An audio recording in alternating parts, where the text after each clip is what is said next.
And Bezos gives the example of a product that was being returned. So one product that was an expensive product. Amazon was that something like a third of the products were being returned for a refund, which Amazon do automatically. And they looked at this and they got in touch with the supplier and said, there's something wrong with your product. I want you to deal with this, that I want you to get it fixed, otherwise we're going to stop selling it. So the supplier says, nothing wrong with the product. Anyway, a huge argument. Bezos gets involved and he says, well, why are people returning it?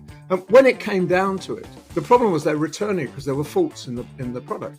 When you found out what those faults were, you found they weren't to do with the way the product left the factory. They were the way the product was shipped. When you begin to look at the way the product was shipped, you then began to see that some of the packaging allowed extra pressures to be put on parts of the product. The packaging wasn't universally bad, but it allowed extra pressure to be put on some parts of the product. That in turn, when you looked at that, it created weaknesses in the product. When you looked at that, it meant that products were much more likely to fail. Some products were much more likely to fail. So Bezos' suggestion was, working with the manufacturer, was to change the packaging, to make it more robust and to protect the product more. And they went from 33% returns down to practically zero by changing something that is cheap and simple. Whereas at the beginning it's your product that's wrong, modify your product. And the manufacturer could have gone ahead and modified the product again and again and again, would have done nothing to the returns. So it's only when he got down to that level that he realized that something pretty basic was going wrong, but it was invisible until you asked the questions. You ask those whys. So I think the CEOs should ask the Jeff Bezos 6 whys. Don't take from the first person who says, we got a problem here, this is the solution. Find out what the solution really is. That is systems thinking. Welcome to another edition of ContraMinds. We are living in a time of remarkable change in the world of learning. Artificial intelligence, advanced digital tools, and immersive technologies are transforming education on a global scale. This shift isn't confined to traditional academic settings. Organizations are also reimagining how people learn, how learning is institutionalized, and how newly acquired knowledge is applied in the workplace. Today, we are delighted to introduce a guest who has dedicated his career to this field, serving as both a change agent and a catalyst in revolutionizing learning for individuals and organizations alike. Joining Swami is Dr. Nigel Paine, a change-focused leader with a worldwide reputation in organizational development and learning. Dr. Nigel brings a unique perspective, having worked across public, private, and academic sectors. His impressive career includes establishing the BBC's learning and development operations. Dr. Nigel's expertise lies in leveraging learning technologies to maximize human potential, foster innovation, and enhance performance in the workplace. Throughout the discussion, Dr. Nigel offers numerous examples and engaging anecdotes from his vast experience, providing valuable insights for our listeners.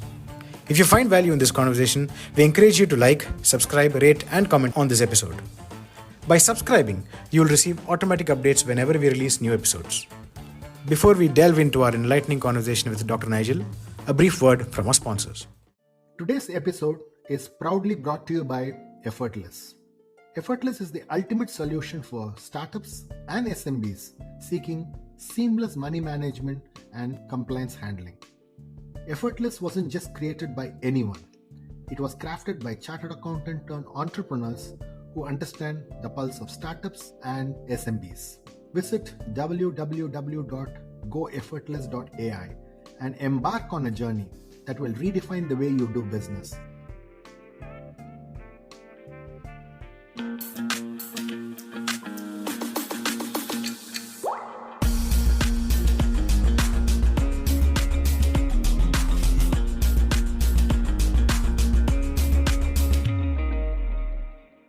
Hi, Dr. Nigel. Thanks a ton for joining us and being a special guest on the ContraMinds podcast. Lovely having you here and really looking forward to this conversation. It's a pleasure. It's also a pleasure to cross continents. I love talking to people around the world, and you're talking to me from Mumbai, which is one of my special places in the world. So I'm very pleased to talk to you, Swami. Thank you. Thanks, Nigel. I wanted to start off this conversation with something. When I track your career, you've done many phases of transitions in your career, right? And what's been your learning across these years when you transitioned different phases of your career, and what's been the learning that you've taken back? I suppose there are three aspects. The first aspect is that I really was quite embarrassed about my career because it wasn't logical, it wasn't linear, it was all over the place. Literally, I jumped from place to place. And what I came to realize is I call it a scribble career. So instead of a nice straight line, it's like this, my career. That is okay. That can lead you to good places. And I try and persuade other people that just because you're a product manager doesn't mean you have to become a senior product manager and then the director of product manager. You can do other things. The second learning was that every time I chose a shift, the fundamental basis of it was I need to learn more, I need to understand more, I need new challenges. And the third thing I learned was that I get bored with doing the same thing, and I'm not productive when I'm bored. So that looking backwards, and it may be that I'm just kind of over egging the cake, as we say in the UK. I may be over egging the cake, but it seemed to me that I made good decisions. I focused on learning, and I also learned more, grew more, did new things, had more challenges than if I'd stuck with one place and spent my whole career in that place. Brilliant summary, Nigel. I think it gave me a holistic view of how it's okay to be vulnerable. It's okay to be embarrassed, and not every career actually goes up and up, but you can actually take path sideways and then move. I think that example of yours was very interesting.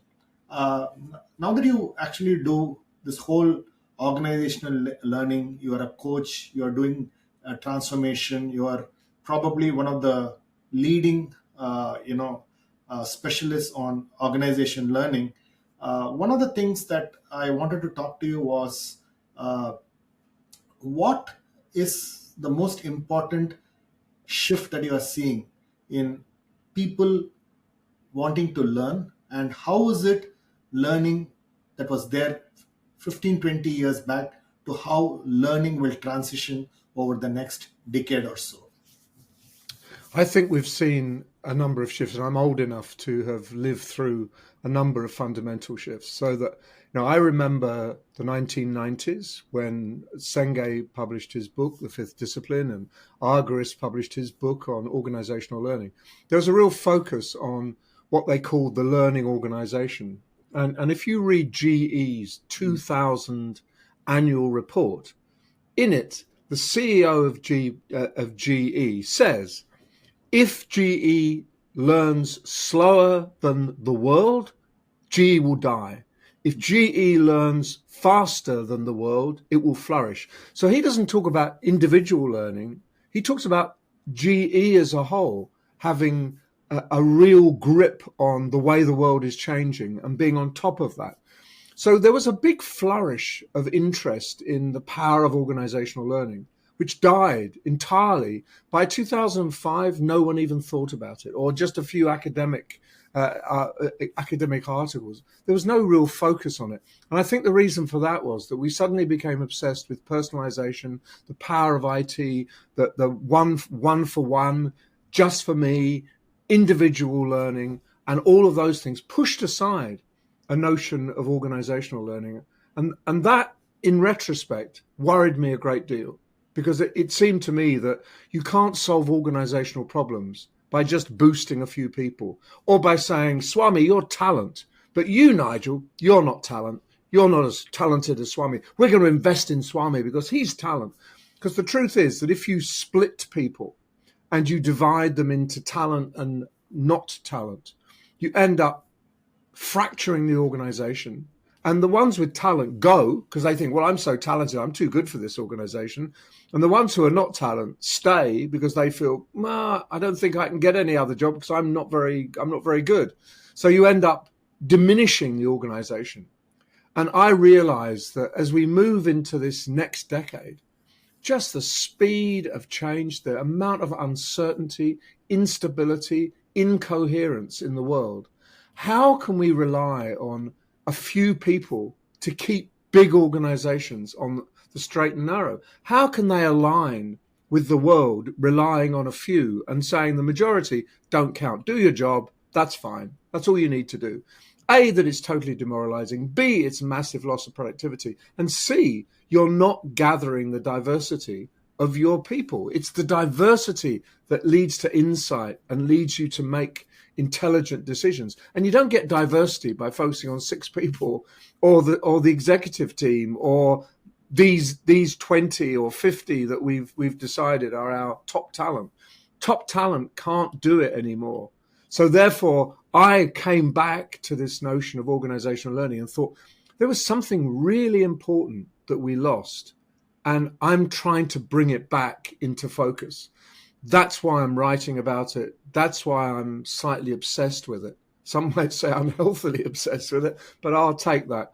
Because I actually think the future of organizations will be organizations that are intelligent, react, and above all, organizations that know what they know. The vast majority of organizations, the bigger, the more true, have no idea what they know. They do not know what they know. And that means they reinvent the wheel time after time after time. They make the same mistakes time after time. As generations of talent come and go, the next generation have to reinvent everything because the organization knows not what it knows. So I want to remedy that. I think it's incredibly important for organizations to really understand the nature of the embedded learning and the process of knowing that goes on day by day in organizations. Not formal, not packaged, not codified, but the general informal churn of insight and knowing that makes organizations work. That's what makes them work. People making arbitrary decisions based on limited information, saying, well, I'll give that a go. Oh, that worked. We'll try it again. Not we go to a book, an encyclopedia, a database that tells us what to do. We can't do that. It's moving too fast to rely on the past. We have to build the future always, constantly. And you build the future with everybody involved, not with 10% or 11% or 21% or whatever it might be. I don't care. You need 99% or 89% involved. The vast majority of people need to be committed and share that learning. So when you talk about that concept, I read that in some of the blogs and articles that you wrote, and in fact in the book that you wrote. So how do you really scale learning? Because learning by nature is, being an individual, I learn a lot, and I don't think my colleague will learn at probably the same pace that I learn. Talent, again, has different connotations in an organization. So therefore, when you're talking about the way you want to transform organization learning for the future, how is it that you believe this can be done, and what are the components that you believe have to come together? The model that you're talking about focuses on individual ability, individual learning, and individual process that is outside the day-to-day churn. What I believe is that if you put people in the melee, in the community, working with each other, the learning becomes almost automatic and constant.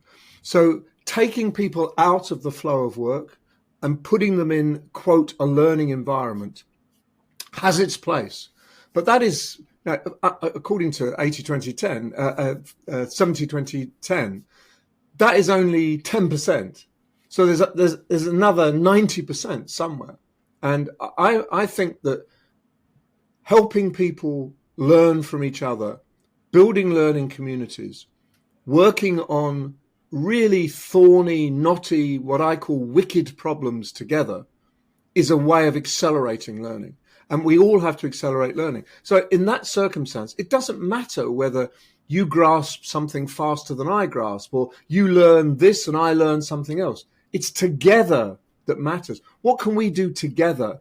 And I guarantee that if you have 8 people working on a problem, that solution will be better than any single one person, however smart that person is, better than any single one person can come up with.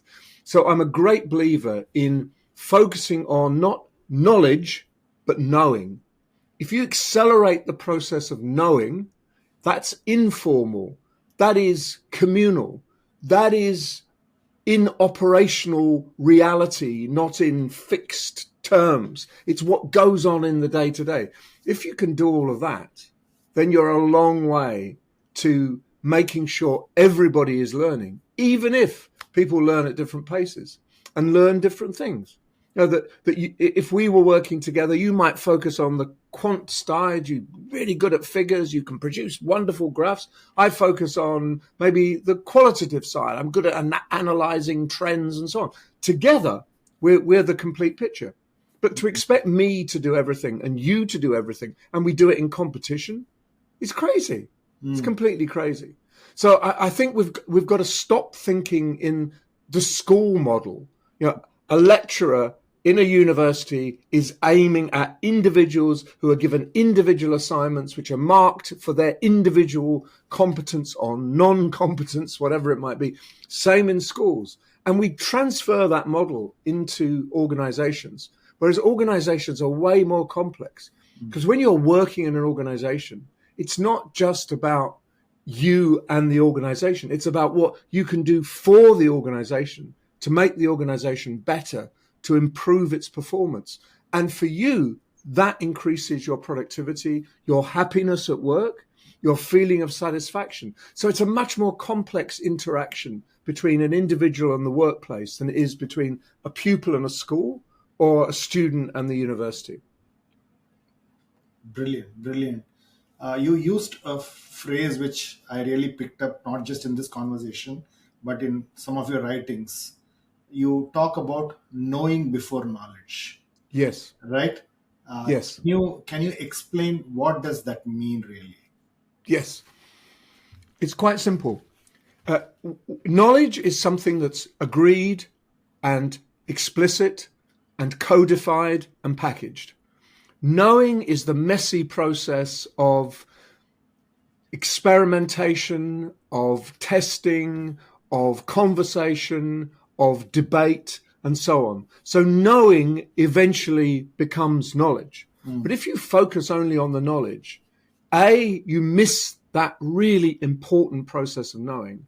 And B, knowledge has to be replaced, upgraded, changed. And if all you're doing is waiting for the next piece of knowledge to be codified, you're missing that process. And what you should be doing, I tell people in learning, you should be encouraging that process of knowing, accelerate that in order to get to knowledge much quicker. And don't punish people because they're not certain, because they haven't got a complete view. Don't punish people because they try something and it doesn't work. You should be celebrating that because that's all part of the messy process of knowing. So, I think we should be focusing much more on knowing and much less on knowledge. And that's why I've always had my problems with KM systems, knowledge management systems. I always felt that knowledge management systems were so formal and structured that they wouldn't work for most people. They would drive most people mad. And they drove me mad, completely mad.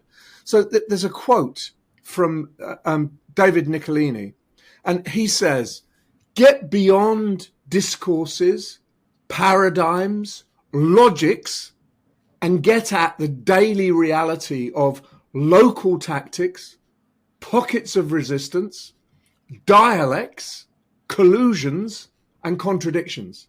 And I completely 100% agree with that. David Niccolini in 2003, he was saying that. And he's right.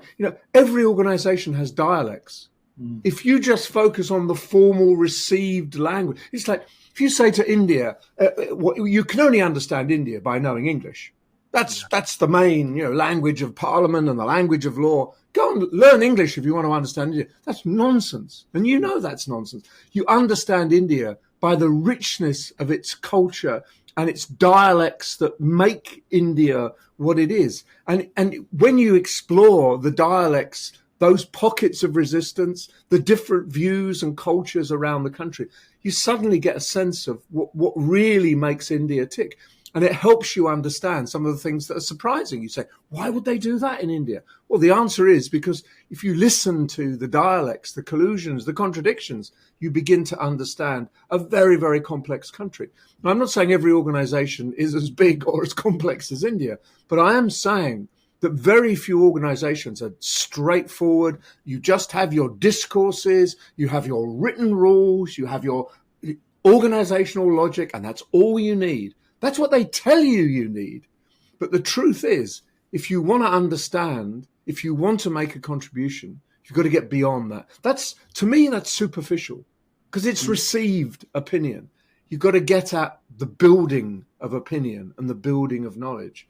So that there's Chris Argyris talks about double loop learning. And what he says is to understand an organization, to look at the obvious answer, there's a problem, there's a potential solution, is to miss the double loop. So if you have a action and a consequence, what made the action happen? There was another consequence and another problem and another solution. So you end up digging down and you go round that loop till you get at what actually is going on as opposed to what appears to be going on. And if everybody in leadership role in an organization said, today I'm going to get beyond and below the superficial, that's a mistake, that person did it wrong, we will punish that person, and try and understand what made that person make a mistake. And it's often nothing to do with the person, it's to do with the underlying system. So I'm a great believer in systems thinking, that you've got to get at the system that causes the mistakes to occur, causes people to be disillusioned or to do bad work. What is causing that? You can't blame it on individuals and say, that person is good, invest. That person is bad, fire them. That's incredibly superficial. As you know, and you've seen in your work experience, good people suddenly not perform. There's a reason for it. And sometimes it's external, but often it's internal. So what is the cause of that disillusionment? There's one question which I've used 1,000 times. I was going to say 10,000. That may be an exaggeration. One question I've used 1,000 times, which is, what stops you doing good work? You ask people, they will tell you. And that is the place to start. That is where you get at the contradictions, the tactics, the pockets of resistance, and the dialects. What stops you doing good work? And I've had wonderful conversations with people when they say, well, and it's usually systemic. It's not, I do bad work because I'm bad. It's, I do bad work because of this system and that interaction and this process. All of these things are rotten. So if you get at improving the system, by definition almost, you improve people. Very, very important, I think. So very interesting. So you're saying put knowing before knowledge is really Yes. the key, and ask the right questions and be observant, and Yes. don't be superficial. Don't be superficial. Dig Yes. deep is really Yes, what you're dig talking. deep. Yes. Is really what you're talking. Yeah. Nicolini talks about exploring the site of knowing, the site, the SITE of knowing. So you see it like there are places where this knowing is evolving. Get in there, see what's happening, and often that can be at the front line. It's not necessarily in the boardroom or in the executive team. It's at the site of knowing, wherever that happens to be in an organization. And sometimes it is at the senior level when they're confronted with, for example, AI. There's big issues in AI. But if I was asked to come into an organization and say, well, how do we tackle AI? I wouldn't go and talk to the CEO and say, right, I've got it now. I would talk to the CEO, I'd talk to middle managers, and I'd talk to people at the front end and say, what are the blockages? Where could something like AI transform your life, make you work better? What are the dangers? How do we reorganize the organization in order to make AI work? And it's astonishing to me that many organizations are going hell for leather for AI. They're installing systems, but they're not fixing the organization first. And AI in a a toxic organization will amplify the toxicity. It will split the organization. It will divide people from each other. And it will create an AI have and an AI have not generation in the workplace. If you fix the organization first and say, well, how can we make this work across the organization? Then you'll get the benefits shared by all. And it will genuinely enhance the organization and improve productivity across the piece. But the problem is that that's not how it's looked at. It's looked at, it's a solution. There's a problem. We need a solution. Throw AI without looking at the underlying system, which will make AI work, but it can often make it divisive and really poor result for the organization. So when you were confronted with a problem like this, and you must have seen many organizations that you went in and did this organization learning model. Can you give me an example of how you approached it? And you used a very interesting terminology, systems thinking, right? So clearly, there's a lot of connection and interdependency between organization learning and systems thinking, right? Yes. So can you talk to me a bit about how did you approach the problem? How did you bring in the systems thinking? And how did the organization started transforming? Because change management will not happen overnight. But what is really the path that they went through? Yes, that's all true. What I do with organizations is when they bring me in, there's a problem. They say, this isn't working, we have poor leadership, or we're not performing well in this part of the organization. And I listen, but I don't accept any of those statements of what the problem is. I send the people I'm working with out. The first thing I do is say, right, go and talk to these people, talk around these people, talk to others in the organization about this particular issue and try to find out not what appears to be going wrong, but what some of the underlying issues are. So once they've gone out and done their field work and come back, we then start to narrate and draw the system. So this has to do this and has to go there. You see the problem at a systems level.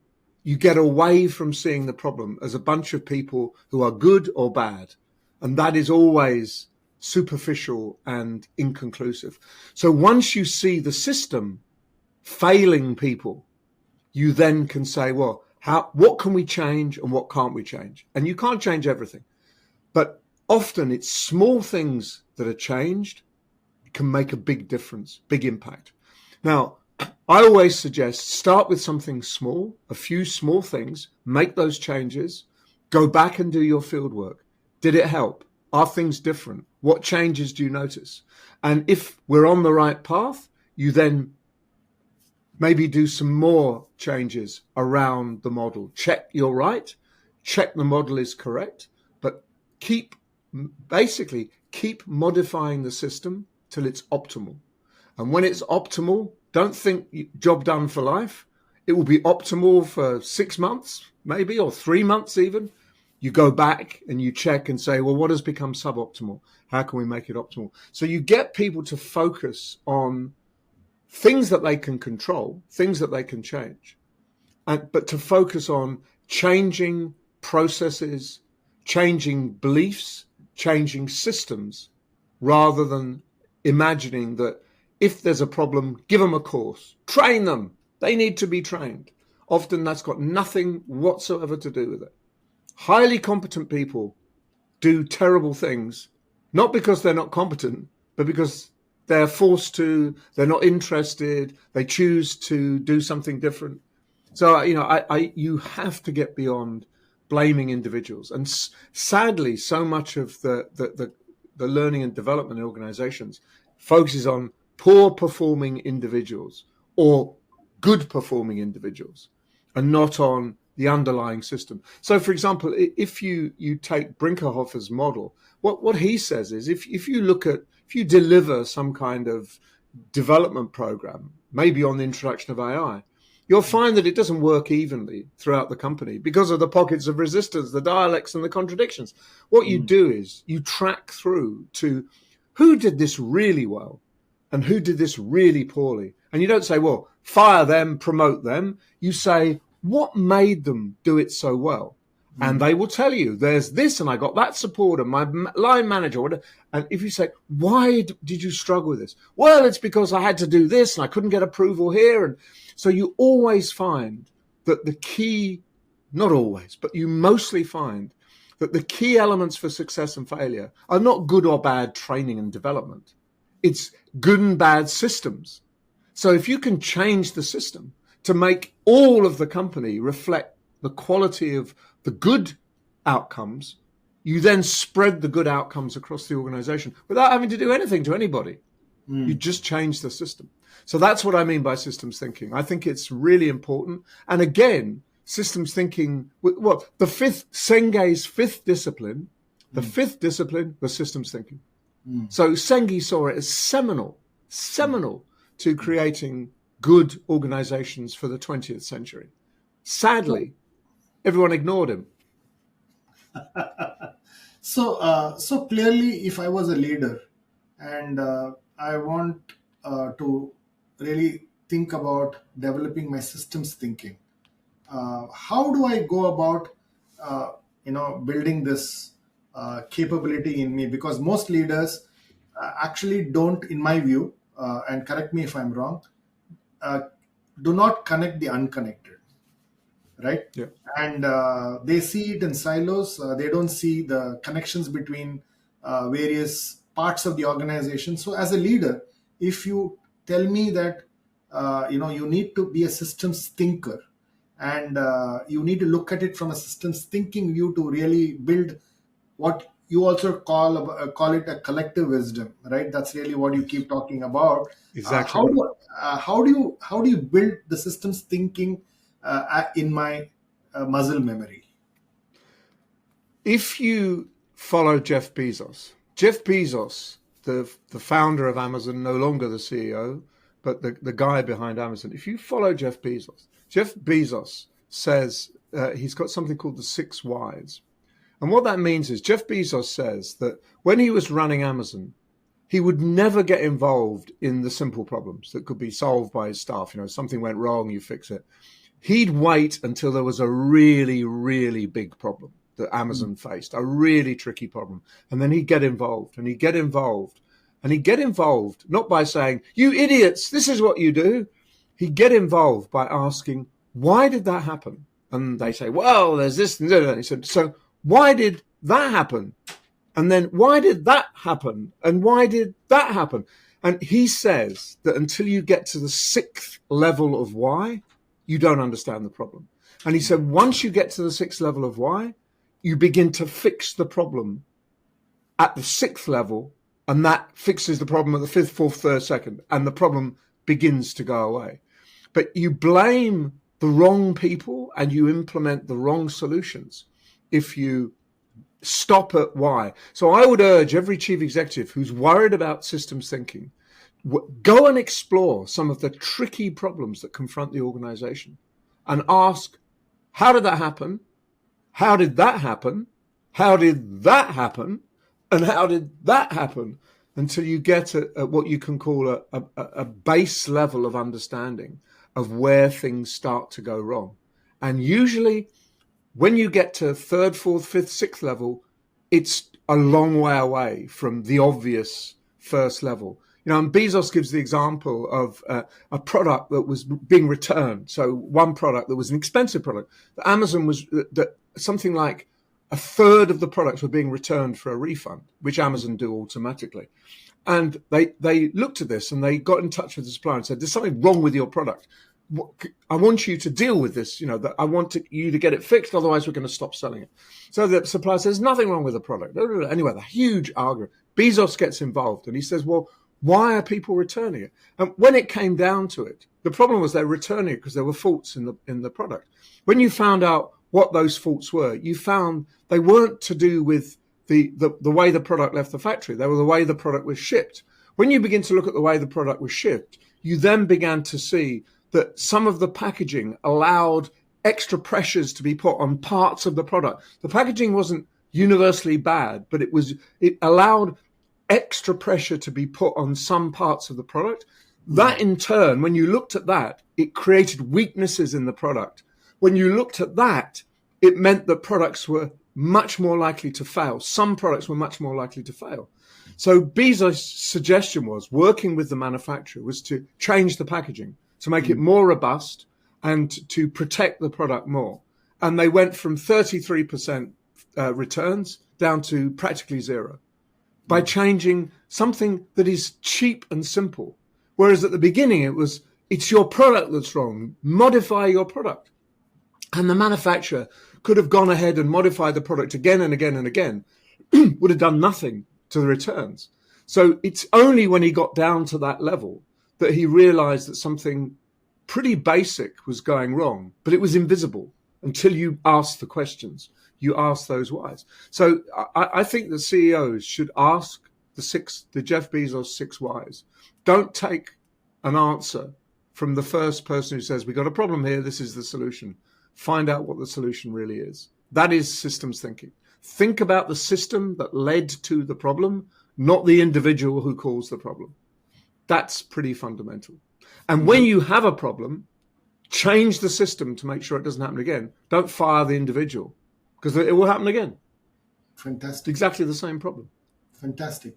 So when you go through this process, Dr. Nigel, one of the questions that keep coming to me is, as we grow in experience, what happens is knowledge becomes invisible, right?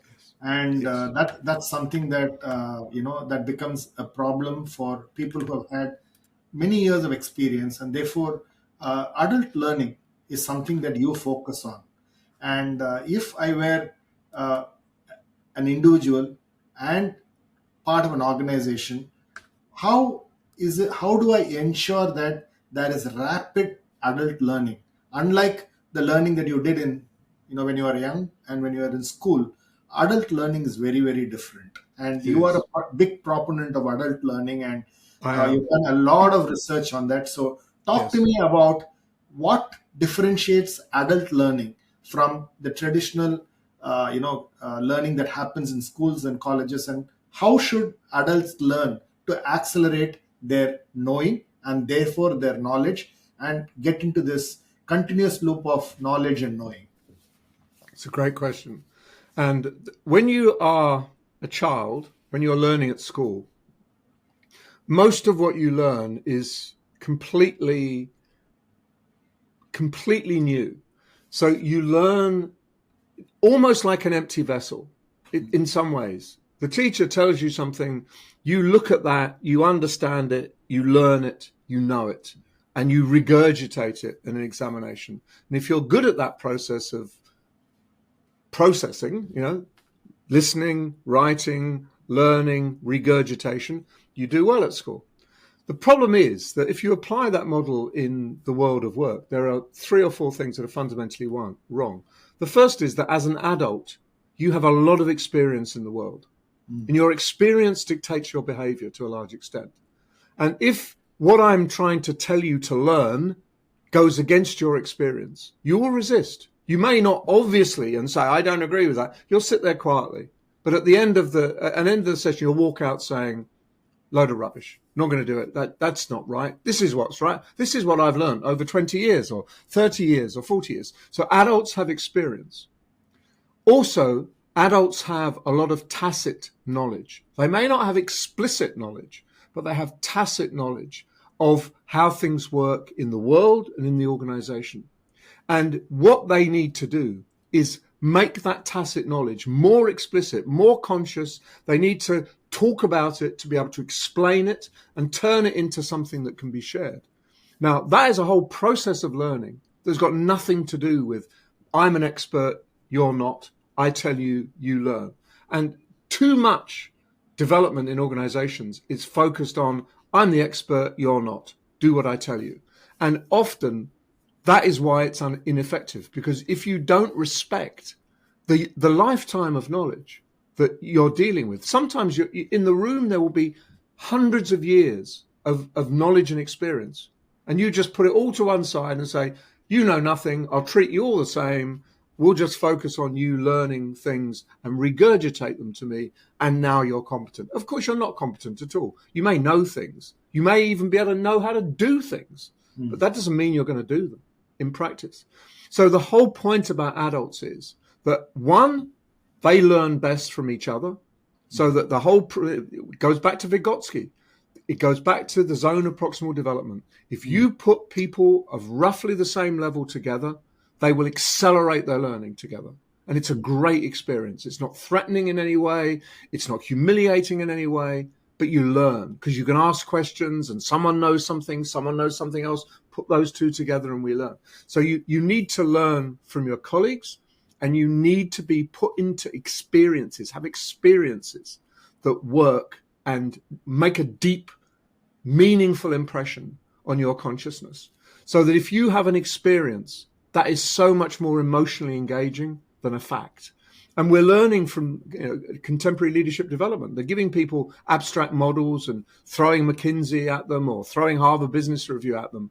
Doesn't necessarily change anything to do with their leadership. Put them in an experience where they see some of the consequences of bad leadership. You engage them emotionally and viscerally. And at that point, they're learning and they're changing their behavior. So we need to focus in adult learning on behavior change, on building scaffolding, what I call generative learning, building the skills that allow you to grow other skills yourself. And if we focused on those and not on the other skills almost take care of themselves. And in an organization, if you give permission, people can help other people reach any kind of level. It's very rare that you bring in something entirely new in an organization that nobody in the organization has any idea. Usually there are enough people who know. If you let them loose, they will share the knowledge and they will begin to work out the tacit knowledge that becomes explicit knowledge, that becomes process, that becomes embedded in systems, and you move forward. So adults are way more complex than an 8-year-old in terms of their learning.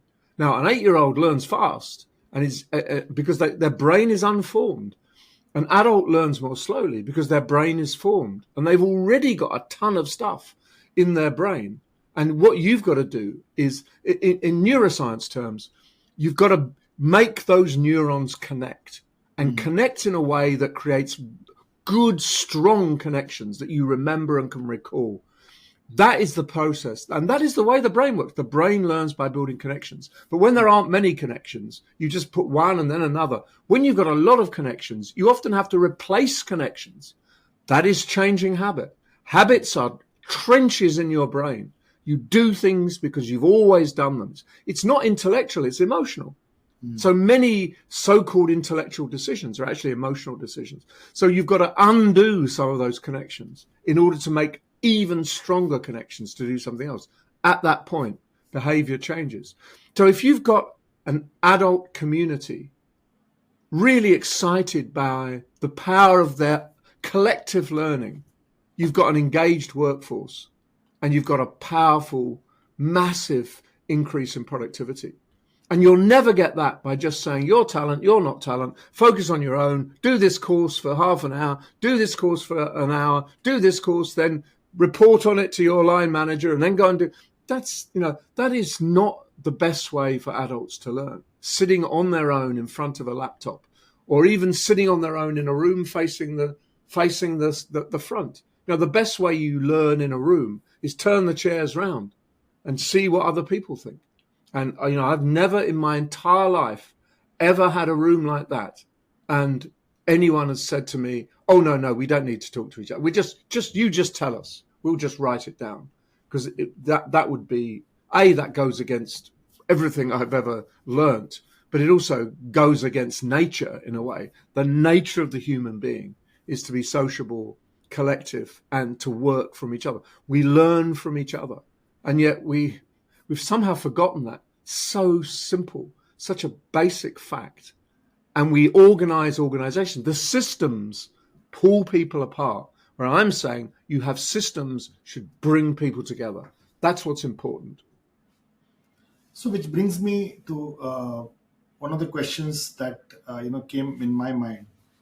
Therefore, how do you structure these interventions? Can you talk to me about a particular intervention in adult learning that you built using technology, using the community as a as a platform for learning, and what happened because of the intervention, and how was that intervention different from the traditional learning interventions? Can you give me if it's not confidential, maybe how you were brought in and how you structured that intervention, which then created the the aha moment, if I were to call it.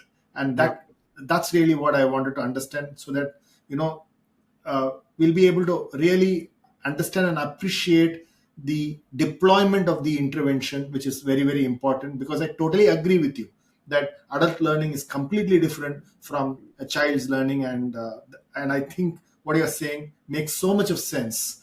And we come with our cognitive bias. There's a lot of unwritten, I would call it, resistance to change. And these are some of the things that you need to break, really. And some of these decisions, as you rightly said, are not intellectual decisions, but emotional decisions, right? Mm-hmm. So therefore, can you give me an example of how you structured that intervention and it created that aha moment?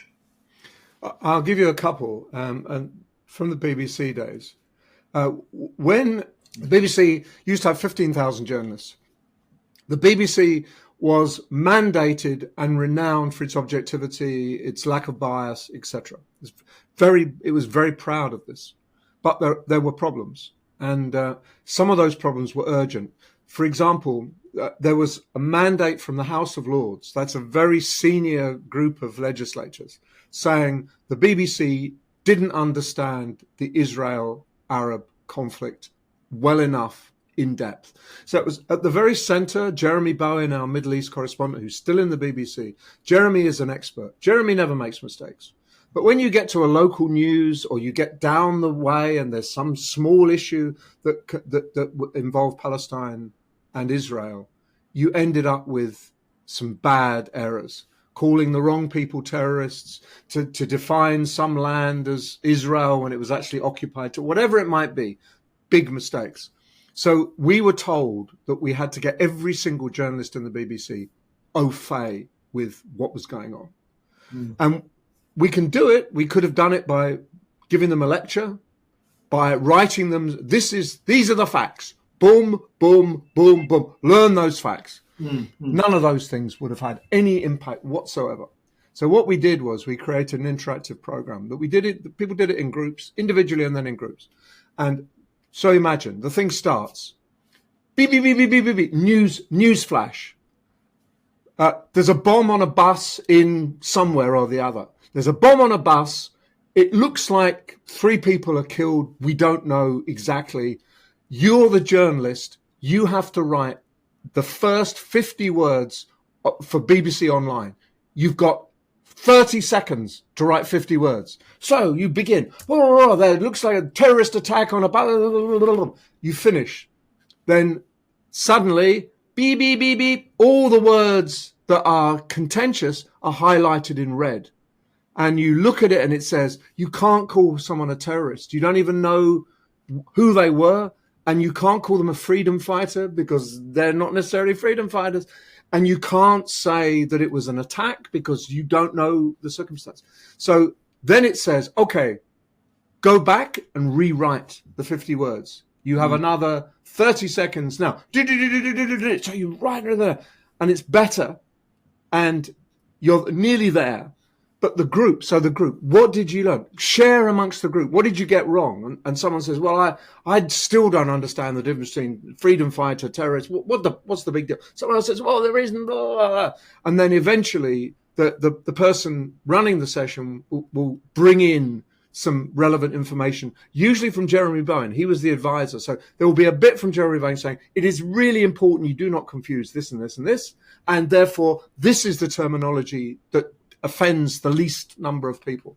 And then it goes on and it says, update of the news, update of the story. And then basically you work through the whole story. You have to write 200 words that are accurate, unbiased, and you have to react to the moment because we're doing it in real time. It's not 3 people died, it's 6 people have died. Looks like one of them was a Palestinian well-known figure who was wearing a bomb in a backpack. Right, how do you talk about that? And so on and so forth. So the whole thing is focused on action and instant action, the journalist instinct. How do you get a story out quickly, which is accurate? And then there are issues with geography, that this is going on here. You've got 10 seconds. Where is this happening? And you can say the occupied territories, you can say Israel, you can say Palestine, but not all of those are correct. If you say the occupied territories, you offend somebody. If you say Palestine, you offend someone else. If you say Israel, you offend someone else. So you've got to learn the whole sensitivity around the area.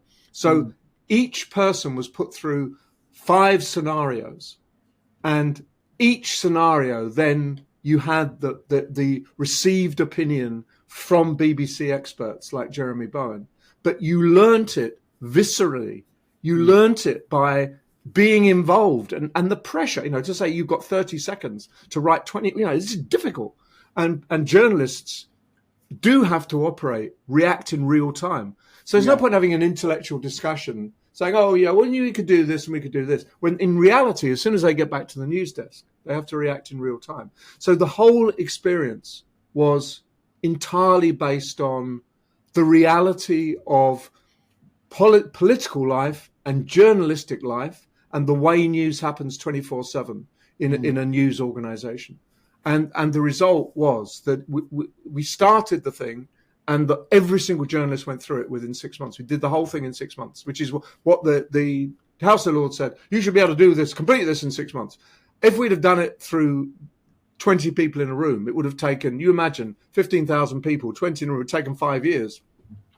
If we'd have written a pamphlet, we could have got it out in a week, but it would have been absolutely useless. Yeah. So what we did, working with the journalists involved, was something that changed people's views forever. At the end of it, people said, I really feel confident. I'm beginning finally to understand why there are such sensitivities in reporting on the Middle East. And that was very, very important for the BBC. So it could go back to the House of Lords and say, we've done it. And you will see a difference. You will judge us by our reporting. And sure enough, the complaints about the BBC's reporting on Israel and the Arabs went down by 90%, something like that. That was a big result. But as far as I could work out, that was the only way we could do it, in partnership with the experts, but doing it in that visceral, emotional, in the moment way. And another example is very similar. We did a course for journalists where they're in the room. So we did it in journalist teams. So it wasn't every journalist. It was current affairs stuff. And someone runs in the room and picks up a phone. There's a phone on the table and said, I need to speak to someone on the news desk. So the person ran and said, who's going to be on the news desk? Go on, who? So someone says, me. So, right. Oh, all right. I've just come from so-and-so hospital. I can't give my name. But there's something really terrible going on. Patients are dying and they're dying. So this major piece of news. And the other person has to react. And if they won't give their name, how are they going to corroborate? If they just say, right, I'll come down. I'll take the story. We'll get that out today. That's wrong as well. So you can't dismiss it and you can't agree with it. There's a process. And so everyone else is watching this poor individual grappling with an emerging, potentially huge story. Mm. And when that person is done, they said the person says, right, I got to go. Then 3 minutes later, the phone rings again. And it's the same. Hello, hi, I phoned earlier. Someone on the news, pick up the phone. So someone else puts their hand up and they do the next stage. And it's all about verifying, corroboration, attribution, investigation, doing your field work, all of those things which are core journalistic skills. And this was an attempt to beef up the journalistic skills, particularly for young journalists. The experienced ones would know what to do, but it was aimed at hundreds of young journalists, and we put it through. And the way we did it was they had this kind of experience, and then at the end of it, the person running the session would say, okay, what have we learned? Okay, give me some rules that we will live by. Well, the first thing is I would never do this. Right, okay, write it on the flip chart. Second rule, well, I'd always ask these questions. Right, let's write that down. So they'd walk out of the room with 5 or 6 key learning points that were then sent round to everyone the next day. Now, that meant that instead of coming in and saying, here are 6 key things that you've got to learn this and learn that, and here's an illustration one, no one would remember them. But when they did it this way, everyone remembered those 6 points because they realized, oh I'm in deep water here. I'm committing to something I can't prove. I'm agreeing to publish something that I shouldn't be agreeing, or I'm ignoring something that could be absolutely enormous. And my journalistic duty is to follow through. So, there's just 2 examples of how you can approach the learning differently, recognizing the experience that exists in the room, recognizing that people work better with each other, and recognizing that if you get people in the guts, there's some nonsensical idea that learning is an intellectual process. It's equally an emotional process. One of my colleagues, Nick Shackleton-Jones, used to say, you learn if you care. And he's right. If it's important to you, you learn. And you can think in your own life, how many things have you learnt that you thought, I'd never be able to do that? And you could do it because you really wanted to learn it. And how many things that were kind of obvious, but you couldn't care less, you never learned. You went through the motion, but you never actually learned. And that's true in organizations. People who don't care don't learn. Brilliant, Dr. Nigel. So if I juxtapose what you said, in a corporate environment, leaders pretty much react like this, right? Which is really, I just go there, say something. I'm not sure about what's happening on the ground.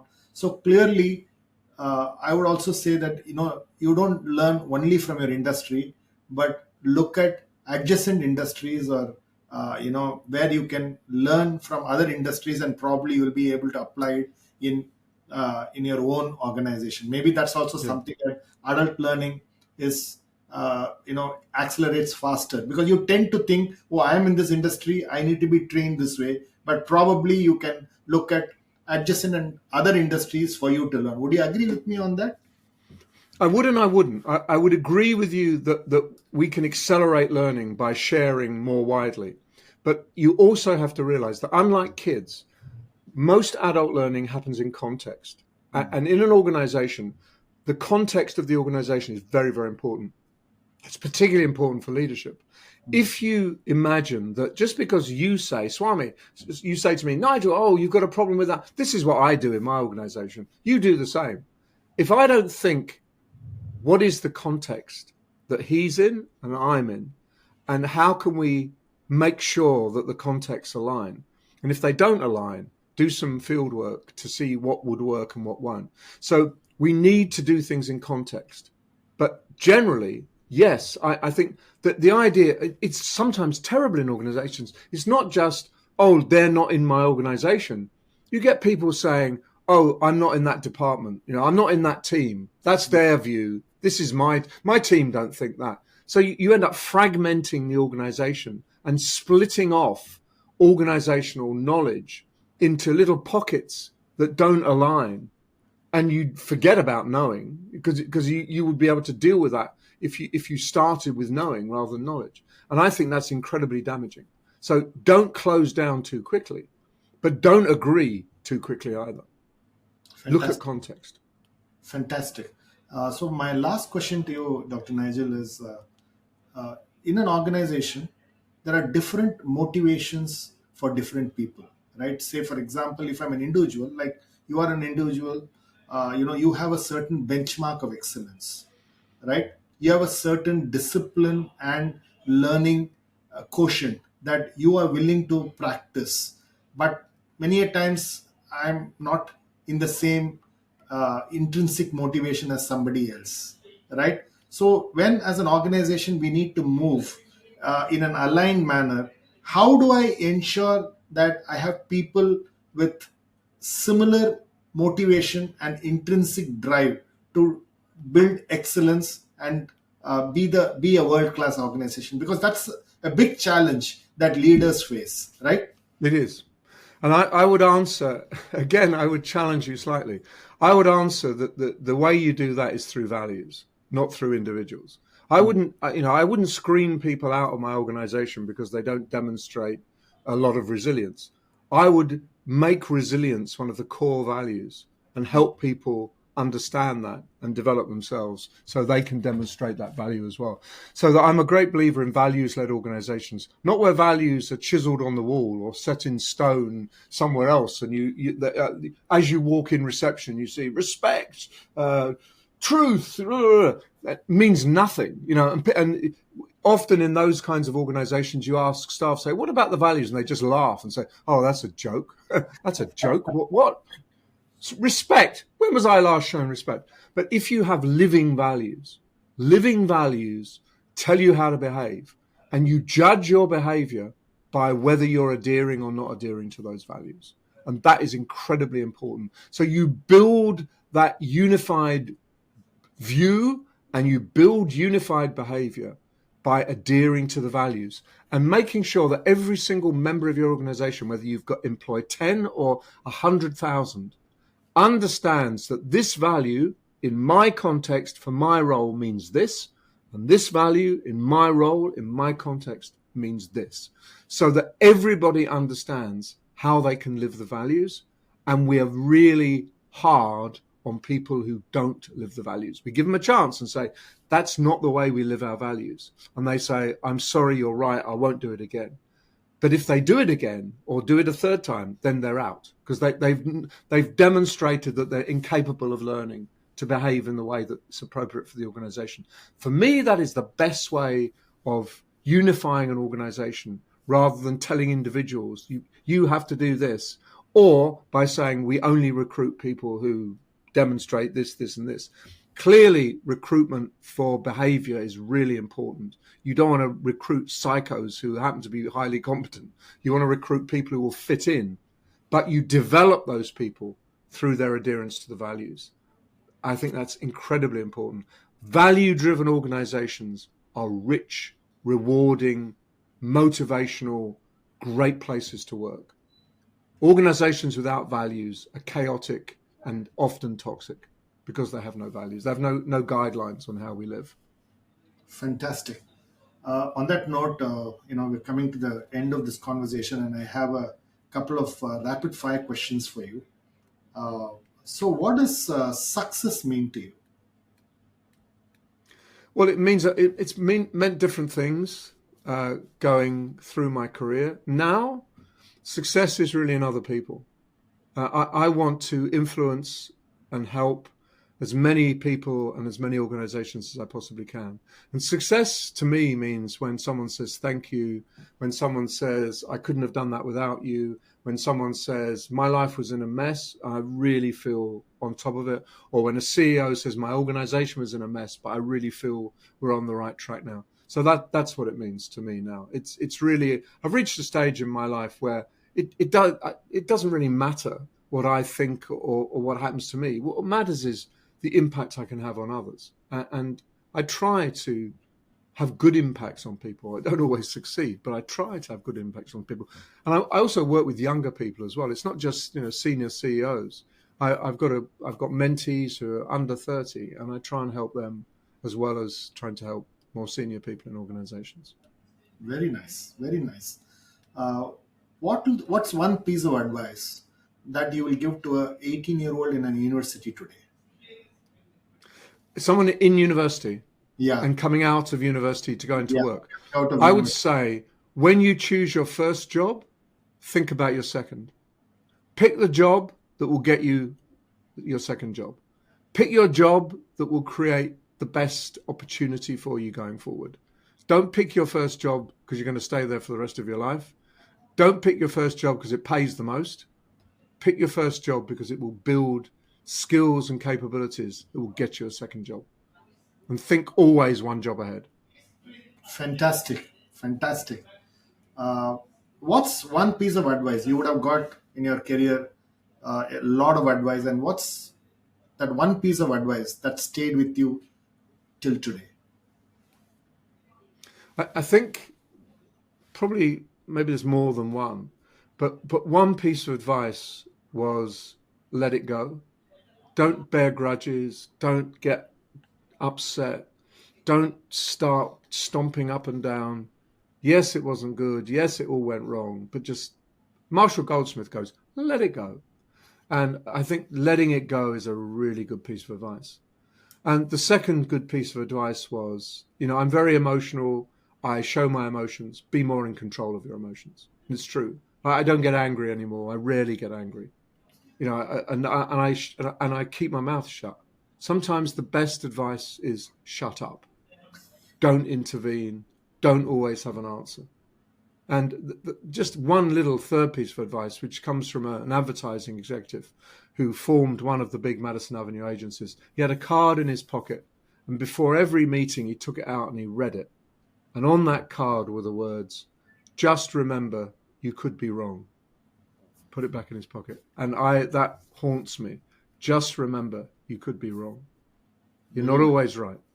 Very nice, brilliant, very inspirational. If you were to invite a couple of people, one or two of them or three of them, they may be living or dead, for a dream dinner, who would it be and why? I think I'd have to have a conversation with Chris Argyris about organizational learning and what he thinks and how he came to some of his conclusions. But I'd also really like to talk to some incredibly powerful 19th century thinkers. I'd love to have a conversation with Thomas Carlyle, the historian, or I'd love to have a conversation with Wittgenstein as a philosopher. He's 20th century, I know, not 19th century. So there's some big thinkers. I'd love to know how they came to develop themselves and think what they did. But I'd also like to talk to Charles Dickens about his writing. I'd love to know how someone could just write so much and put himself under pressure and deliver for decades. What was the process of writing that he went through? And George Eliot, the novelist as well, I'd like to ask her about her work. Is so beautifully crafted. How did she get the ideas? How did the ideas become flesh? So I'd love to talk to those people, but I'd like to talk to some contemporary people. I'd like to talk to Demis Hassabis, who founded DeepMind, the AI startup which was bought by Google. I'd love to see the ways mind thinks about machine learning. But I suppose above all, I would love to have had dinner with Steve Jobs. I would love to have sat with Steve Jobs and got him on a good day, in a good mood, just to have talked about the way his mind worked. That would have been an absolute joy and privilege. So there are a few people and they're all men, which is, apart from George Eliot, which is slightly embarrassing. I would have, on a better day, I would equally have equal numbers of men and women. Very nice. I think it's so beautifully put and so beautifully, I think articulated. Excellent. So what's one piece of, belief that you have, which many people don't agree with you most often? Again, a very good question. I actually think it's to do with organizational learning. That when I say we have to switch the entire focus away from individuals and individual capability. And a lot of people think I'm crazy. And, I believe that our brain, like we have neurons in the brain, what makes us smart is not the neurons. We have 80 billion of those. We have loads of neurons. What we value are the connections. What makes us smart are the connections. And my analogy is, in an organization, the people are the neurons. What makes an organization smart are the connections between people. And a lot of people don't like that analogy at all, but I do. I really do. I think we need smart organizations, and the better connected an organization, the smarter it becomes. So those two things are tricky, contested, let's say. Thanks, Dr. Nigel. It was fantastic. Your conviction and your belief systems really came out of this conversation, and the articulation of the principles of organization learning was just brilliant. Thanks a lot. Lovely talking to you. Lovely talking to you too. Thanks for listening to this episode. For selected links and detailed show notes, visit www.contraminds.com. Follow ContraMinds on social media and let us know who you would like to see next on the podcast. If you're listening to ContraMinds on Apple Podcasts, do share your comments and give us a rating. We are keen to know what you're thinking. ContraMinds is also on YouTube. If you're listening to the podcast on YouTube, hit the subscribe button and stay up to date on all our releases. Thanks for listening and stay safe.